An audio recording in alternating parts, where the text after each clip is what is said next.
what happens when you die? You go back to the Creator. You return to the Creator. You become one again. How does that affect the way you live your life? It doesn't affect the way I live my life. You're sort of unconscious about what Creator does. I have faith that it's there at all times. I don't have to think about it. I don't have to look at it. I don't have to address it. I don't have to talk about it. So it is who I am. It's part of what I do. It's part of where I live every day with the Creator. I don't have to think about it. And last question, have you ever lost a loved one? I have lost a loved one.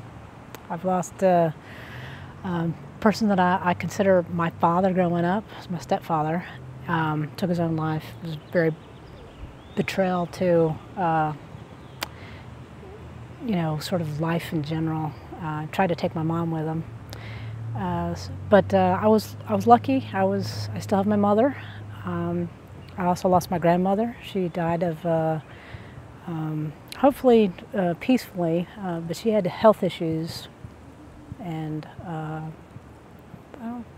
can't they say that I've lost different you know, family members, an uncle to cancer. I just lost another uncle to cancer recently. So I've lost a few people close to me. You sure? I appreciate it. What do you want? All right, now what do you want to know? Gene, I was born at the early age of 0. Yeah. what happens when you die? You want me to tell you what happens when I die?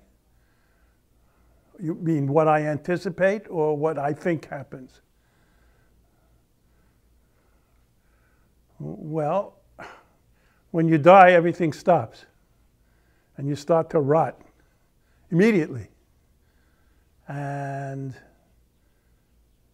they can keep you going by pumping in all sorts of shit into your veins, but you start to rot immediately. So I will be cremated.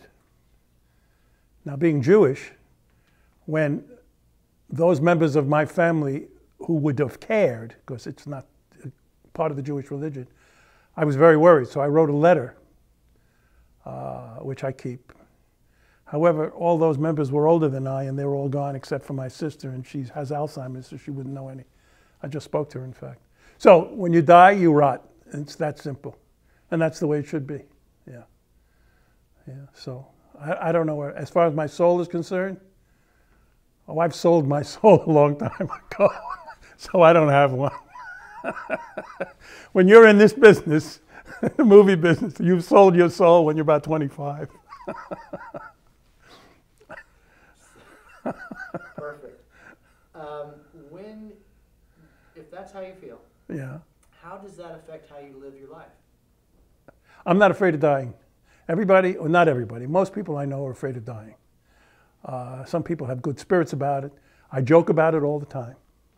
Just the other day, I met a young girl, and I wanted to recommend her to see this voice coach in New York. And I said to her, look, I haven't spoken to her in 10 years.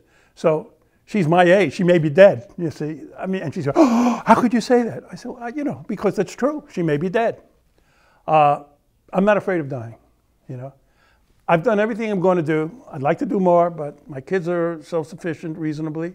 The only worry I have is my wife. If I die, you know, will she be secure financially? That's my only worry. And my kids will, you know, she'll do it her own.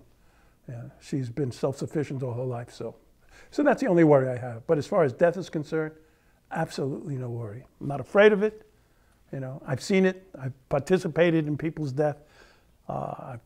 And it just doesn't scare me at all. Yeah.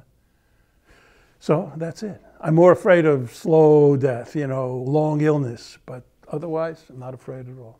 Yeah. What do you mean by participated in death? Well, I participated in my father's death. Not like Kevorkian. I mean, I was there when he died. I shaved him after he died. I found out, he died in the hospital, and I found out the conditions under which he died. He wanted to die. I wished he had died at home, but he died in the hospital. But he wanted to die. He was very old. He was 107. And he wanted to die because he was incontinent, you see.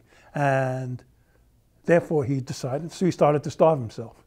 And after about 4 days, he had to be hospitalized because he was getting very weak. And he refused to eat in the hospital. And I visited him a couple of times. The last day I visited him, they said he hasn't eaten a thing. So I bought a Coke. He kept saying, you know, the food's probably poisoned. But even though my father was very sharp, he wasn't hallucinating. He was just giving me excuse because he didn't want to say he's committing suicide. So I got a Coke and I opened it up. I said, here, this is not poisoned. You see, it just opened it. He wouldn't drink it. So I said, do you want to die at home? And he said, don't worry. Don't worry about me. You know, that was what he said. And I gave instructions and I wasn't in charge, but my sister was. But still, she had given similar instructions that nothing was supposed to be done to him. If that's what he wanted, that's what he got. But the doctor, who we never saw, changed the rule.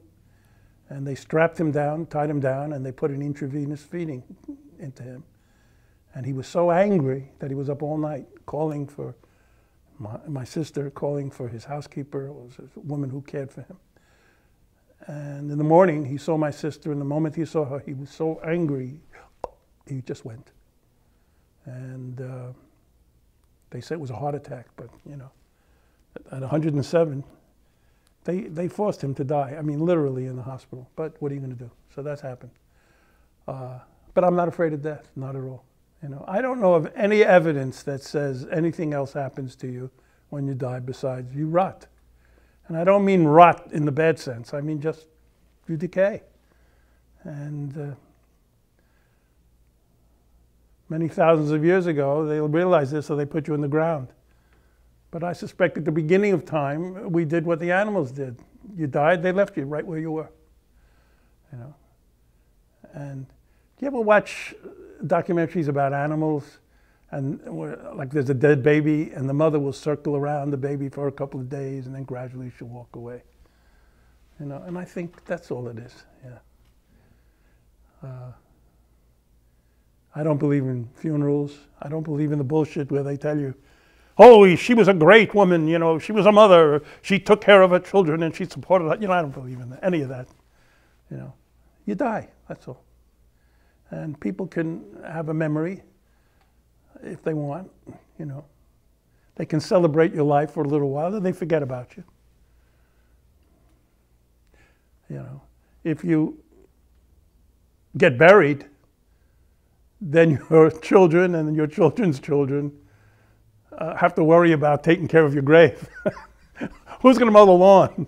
Well, what I love is when you drive past these cemeteries and they have these bouquets of artificial flowers. I mean, that's fucking sick. That is sick. And see, they can't accept death. So if they put the flowers there, and if the flowers die, well, that's a bad omen. So they use artificial flowers.